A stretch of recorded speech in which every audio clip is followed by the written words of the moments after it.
pinalakas mo yung Anti-Money Laundering Act natin, no, of 2001, kung kayo, nung nandun po kayo sa Senado. Isa sa pangunahin po ng mga krimen na iniimbestigahan po ngayon, yung itong POGO operations na to, napakalaking operation po, di lamang sa Bambantarlac, pati yung sa Porac, Pampanga, tapos na ikabit pa yung sa Cebu, na ito yung money laundering activities kung saan di umano merong, I don't know, 36 bank accounts si Alice Go na pumapasok yung pera, huge sums of money. She cannot account for, sila Cassandra Leong cannot account for the almost 7 billion pesos daw yung dapat ginamit na pera para itayo, no, yung construction ng, ano na yan, ilan? Yung isa, 38 buildings, yung isa 46 buildings, yung ganong kalaki na ilang hektarya?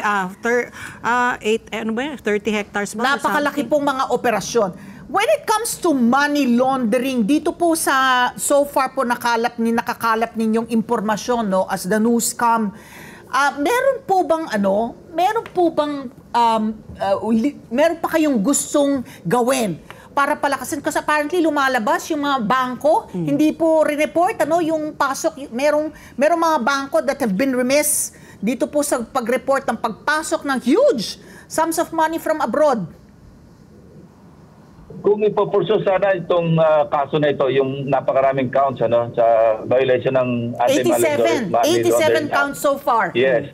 Ang sabi nga lang, may 1,000 taon, ano, na yun, on paper lang yan. Pero actually, 40 years naman talagang pagka-perpetua, reclusive perpetua. Maximum 40 years talaga yan. Anyway, pinalakas na kayong Money Laundering Act sa mga amendments, ano. At madali namang itong ma-approve kasi may paper trail. Kaya sana makarating sa logical conclusion at kung talagang nandyan yung mga ebidensya, talagang makonvict itong grupo ni na Alice Go kasi parang pinaglaruan nila yung ating mga batas, pinaglaruan yung ating sistema. No?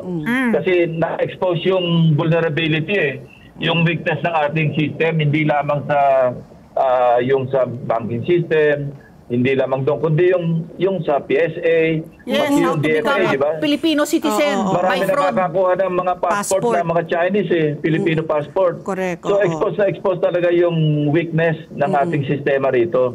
So dapat maging aral na ito sa ating mga institutions na dapat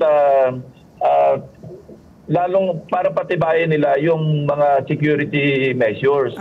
Kasi pinaikutan na lang tayo ng lalo yung mga galing sa China na gusto magnegosyo rito. Sabi mo, ang hirap ng kumuha ng passport ng Pilipino pagkatapos pag yung Chinese, parang ang dali-dali makakuha ng Filipino passport. Correct. Let's get together, Sunday 25.